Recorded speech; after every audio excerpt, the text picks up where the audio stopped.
যে স্ত্রীর উপরে তার স্বামী অসন্তুষ্ট, ওই মহিলা জাহান্নামী।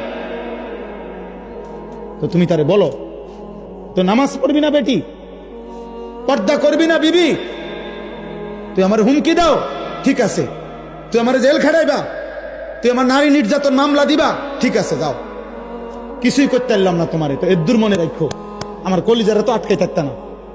কথা বলেন না কেন? কলিজারে কি জেল দিতে পারি? তো কলিজা দিয়া বলে গেলাম আমি তোমার প্রতি অসন্তুষ্ট, এদ্দুরুলে সারবে। তো ওই মহিলা কেমনে জান্নাতে যাবে? স্বামীরে অসন্তুষ্ট রাখা।